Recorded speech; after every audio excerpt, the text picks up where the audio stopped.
dari kelompok 1 kelas L1 Indralaya. Di sini kami akan membahas mengenai pengawasan dan pertanggungjawaban APBN dan APBD.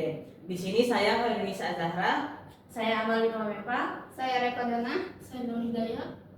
Nah, pengawasan dan pertanggungjawaban anggaran merupakan pilar utama dalam memastikan pengelolaan keuangan negara dan daerah berjalan transparan, efektif, serta sesuai ketentuan hukum. Nah, dalam konteks APBN dan APBD, berbagai lembaga pengawas berperan menjaga agar setiap tahapan perencanaan, pelaksanaan, hingga pelaporan anggaran berlangsung akuntabel. Nah, melalui pembahasan mengenai peran lembaga pengawas APBN, mekanisme pertanggungjawaban, pengawasan dan akuntabilitas APBD, hingga studi kasus terkait hubungan hasil pemeriksaan BPK dan tingkat korupsi daerah. Materi ini memberikan gambaran menyeluruh tentang bagaimana sistem pengawasan anggaran bekerja serta tantangan yang masih harus diselesaikan.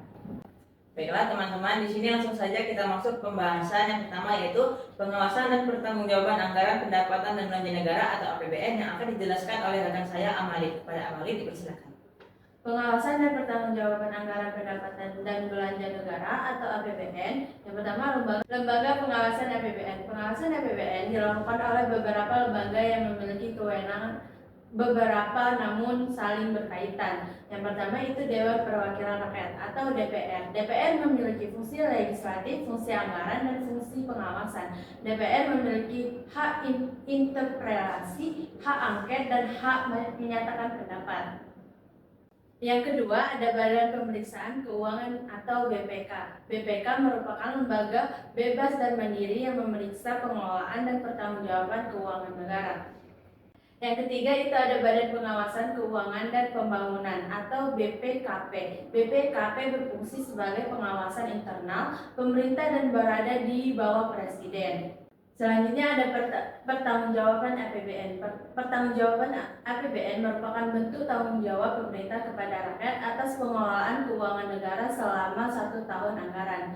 Nah, adapun dasar hukum pertanggungjawaban APBN meliputi yang pertama itu pasal 23 Undang-Undang 1945, yang kedua itu Undang-Undang Nomor 17 Tahun 2003, yang ketiga itu Undang-Undang Nomor 1 Tahun 2004, dan yang terakhir itu ada Undang-Undang Nomor 15 Tahun 2004. Nah, baiklah teman-teman, untuk materi selanjutnya akan disampaikan oleh Nur Hidayah. Kepada Nur dipersilakan.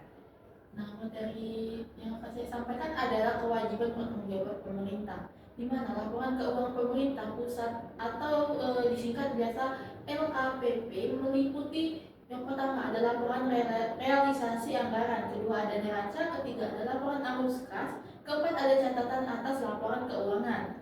Nah, pemeriksaan ini dilakukan oleh BPK melalui opini audit yaitu WTP, WDTW atau TNP atau disclaimer. Selanjutnya ada permasalahan APBN di Indonesia. Ada berbagai permasalahan APBN di Indonesia meliputi yang pertama itu ada defisit anggaran, kedua ada tergantungan terhadap penerimaan pajak, ketiga ada dampak pandemi COVID-19, keempat ada permasalahan pengelolaan hutang, kelima ada kelemahan efektivitas program fiskal, keenam ada koordinasi dan efisiensi antar instansi pemerintah, ketujuh atau terakhir ketergantungan pada pembiayaan luar negeri. Baiklah, untuk materi selanjutnya akan disampaikan oleh Repa Dona. Kepada Repa dipersilakan. Baik, selanjutnya itu tentang pengawasan dan pertanggungjawaban anggaran pendapatan dan belanja daerah atau bisa disebut dengan APBD. Yang dimana menurut Sunamo dalam Wiguna 2024, kepala daerah menetapkan prioritas dan plafon anggaran sebagai dasar penyusunan rencana kerja dan anggaran satuan kerja perangkat daerah. Kemudian menurut Nasution dalam Wiguna 2024, pelimpahan kewenangan dari pusat bukan berarti lepas dari ikatan negara. Nah, selanjutnya itu pengawasan APBD.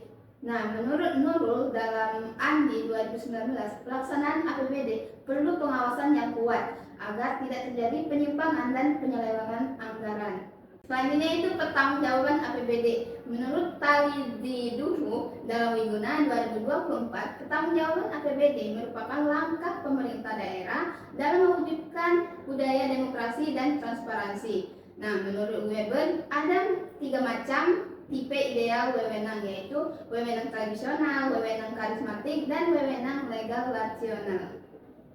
Nah, selanjutnya itu tentang permasalahan APBD. Nah, permasalahan bersumber dari proses pembahasan APBD yang dipengaruhi oleh hubungan antara eksekutif dan legislatif yang kurang baik. Menurut Ahmad dalam Handayani dan Muspira 2021, konflik disebabkan oleh kondisi divided governance.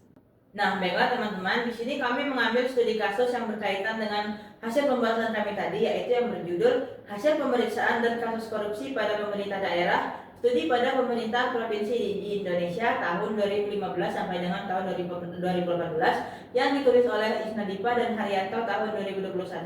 Nah, penelitian ini mengkaji keterkaitan antara hasil pemeriksaan BPK dengan tingkat korupsi di pemerintah Provinsi Indonesia.